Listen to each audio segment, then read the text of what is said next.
ಇವತ್ತಿನ ವಿಡಿಯೋದಲ್ಲಿ ಹಳ್ಳಿ ಶೈಲಿಯಲ್ಲಿ ಮಾಡುವಂತಹ ಪಾಲಕ್ ಸೊಪ್ಪಿನ ಪಪ್ಪು ಯಾವ ರೀತಿಯಾಗಿ ಮಾಡೋದು ಅಂತ ತಿಳಿಸ್ಕೊಡ್ತೀನಿ. ಇದು ಬಿಸಿ ಬಿಸಿ ಅನ್ನ, ಮುದ್ದೆ, ಚಪಾತಿ ಎಲ್ಲದಕ್ಕೂ ಸಹ ಸಖತ್ ಟೇಸ್ಟಿಯಾಗಿರುತ್ತೆ.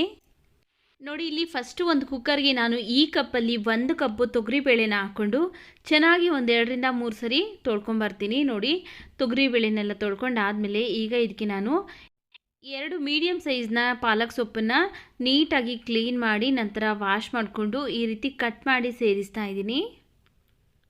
ಈಗ ಇದಕ್ಕೆ ನಾನು 2 ಟೊಮೆಟೊ ಹಣ್ಣನ್ನು ಕಟ್ ಮಾಡಿ ಹಾಕ್ಕೊಳ್ತಾ ಇದ್ದೀನಿ. ಆನಂತರ ಈಗ ಇದಕ್ಕೆ 2 ಈರುಳ್ಳಿನ ಸಹ ಕಟ್ ಮಾಡಿ ಹಾಕ್ಕೊಳ್ತಾ ಇದ್ದೀನಿ. ಈಗ ಇದಕ್ಕೆ 1 ಗಡ್ಡೆ ಬೆಳ್ಳುಳ್ಳಿನ ಸಿಪ್ಪೆ ತೆಗೆದು ಹಾಕ್ಕೊಳ್ತಾ ಇದ್ದೀನಿ. ಒಂದು 5ರಿಂದ 6 ಹಸಿಮೆಣಸಿನಕಾಯಿ, ನೋಡಿಕೊಂಡು ನಿಮ್ಮ ಖಾರಕ್ಕೆ ತಕ್ಕನಂಗೆ ಹಸಿಮೆಣಸಿನಕಾಯಿ ಹಾಕ್ಕೊಳ್ಳಿ.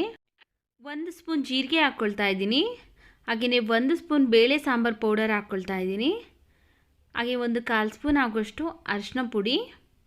ಈಗ ರುಚಿಗೆ ತಕ್ಕಷ್ಟು ಉಪ್ಪು.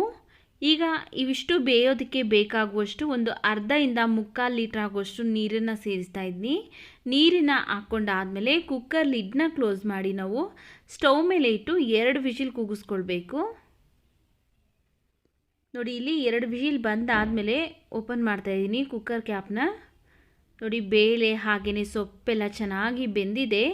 ಈಗ ಇದರಲ್ಲಿರುವಂಥ ನೀರನ್ನು ನಾವು ಸಪ್ರೇಟ್ ಮಾಡ್ಕೊಳ್ಬೇಕಾಗತ್ತೆ. ಈ ರೀತಿ ಹೋಲಿಸಿರುವಂತಹ ಒಂದು ಬಟ್ಲಿಗೆ ಹಾಕ್ಕೊಳ್ತಾ ಇದ್ದೀನಿ. ಹಾಗೆಯೇ ಒಂದು ಸ್ವಲ್ಪ ತೊಗರಿಬೇಳೆನ ಹಾಗೆಯೇ ಇಟ್ಕೊಳ್ತಾ ಇದ್ದೀನಿ. ನಾನು ಇದಕ್ಕೆ ಹಾಕ್ಕೊಳ್ತಾ ಇಲ್ಲ, ನಾನು ಸಾಂಬಾರಿಗೆ ಸ್ವಲ್ಪ ಹಾಗೆಯೇ ಇಟ್ಕೊಳ್ತಾ ಇದ್ದೀನಿ. ಈ ಸೊಪ್ಪು ಮತ್ತು ಬೇಳೆ ಬೇಯಿಸಿರುವಂತಹ ನೀರನ್ನು ಚೆಲ್ಲಬಾರ್ದು, ಹಾಗೆಯೇ ಇಟ್ಕೊಳ್ತೀನಿ.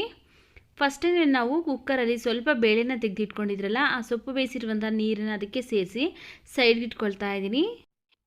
ಈಗ ಫಸ್ಟನ್ನೇ ತೆಗೆದಿಟ್ಕೊಂಡಿದ್ರಲ್ಲ ಸೊಪ್ಪು ಹಾಗೆ ಬೇಳೆ ಟೊಮೆಟೊ ಎಲ್ಲ, ಅದನ್ನು ಒಂದು ಪಾತ್ರೆಗೆ ಹಾಕ್ಕೊಂಡು ಈ ರೀತಿ ಸೌಟಿಂದ ಅಥವಾ ನಿಮ್ಮ ಹತ್ರ ಸ್ಮ್ಯಾಶರ್ ಇದ್ದರೆ ಅದರಲ್ಲಿ ಸ್ಮ್ಯಾಶ್ ಮಾಡ್ಕೊಳ್ಬೇಕು.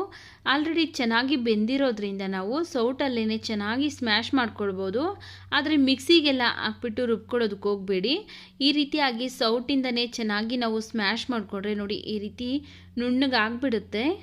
ನಾನಿಲ್ಲಿ 2ರಿಂದ 3 ನಿಮಿಷ ಅಷ್ಟೇ ಸ್ಮ್ಯಾಶ್ ಮಾಡ್ಕೊಂಡಿದ್ದೀನಿ. ಚೆನ್ನಾಗಿ ನುಣ್ಣಗೆ ಸ್ಮ್ಯಾಶ್ ಆಗಿದೆ. ಈಗ ಇದನ್ನು ನಾವು ಫಸ್ಟನ್ನೇ ಕುಕ್ಕರಲ್ಲಿ ನಾವು ನೀರು ಹಾಗೆಯೇ ಒಂದು ಸ್ವಲ್ಪ ಬೇಳೆನ ಇಟ್ಕೊಂಡಿದ್ರಲ್ಲ, ಬೇಯಿಸಿರುವಂಥ ನೀರು ಹಾಗೆ ಬೇಳೆ, ಅದಕ್ಕೆ ಇದನ್ನು ಹಾಕ್ಕೊಳ್ತಾ ಇದ್ದೀನಿ. ನೋಡ್ಕೊಳ್ಳಿ, ಮಿಕ್ಸ್ ಮಾಡ್ಕೊಳ್ಬೇಕು. ನೋಡಿಕೊಂಡು ನೀವು ನೀರು ಬೇಕು ಅಂದರೆ ಸೇರಿಸ್ಕೊಂಡು ಅಡ್ಜಸ್ಟ್ ಮಾಡ್ಕೊಳ್ಬೇಕಾಗತ್ತೆ. ನಾನಿಲ್ಲಿ ಒಂದು ಸ್ವಲ್ಪ ನೀರನ್ನು ಸೇರಿಸ್ಬಿಟ್ಟು ಅಡ್ಜಸ್ಟ್ ಮಾಡ್ಕೊಳ್ತಾ ಇದ್ದೀನಿ. ನಿಮಗೆ ತೆಳು ಬೇಕು ಅನ್ಸರೆ ಒಂದು ಸ್ವಲ್ಪ ನೀರನ್ನು ಜಾಸ್ತಿ ಹಾಕ್ಕೊಳ್ಳಿ, ಹಾಗೆಯೇ ಗಟ್ಟಿ ಬೇಕು ಅಂದರೆ ಒಂದು ಸ್ವಲ್ಪ ನೀರನ್ನು ಹಾಕ್ಕೊಳ್ಳಿ. ಈಗ ಚೆನ್ನಾಗಿ ಮಿಕ್ಸ್ ಮಾಡಿಕೊಂಡು ಸ್ಟವ್ ಮೇಲೆ ಇಟ್ಟು ಚೆನ್ನಾಗಿ ಒಂದು 4 ನಿಮಿಷ ಕುದಿಸ್ಕೊಳ್ಬೇಕಾಗತ್ತೆ.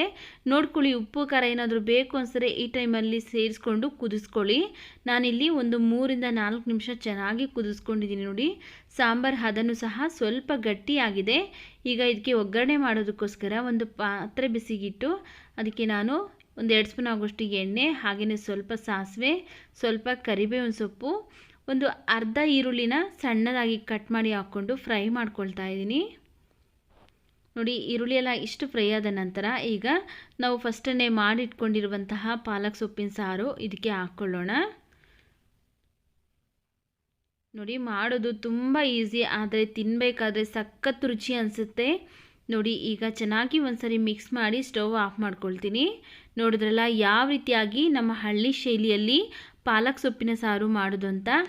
ಈ ವಿಡಿಯೋ ಇಷ್ಟ ಆಗಿದ್ರೆ ವಿಡಿಯೋಗೊಂದು ಲೈಕ್ ಮಾಡಿ, ಈ ವಿಡಿಯೋವನ್ನು ಶೇರ್ ಮಾಡಿ, ನಮ್ಮ ಚಾನಲ್ಗೆ ಸಬ್ಸ್ಕ್ರೈಬ್ ಮಾಡಿ, ಸಪೋರ್ಟ್ ಮಾಡಿ.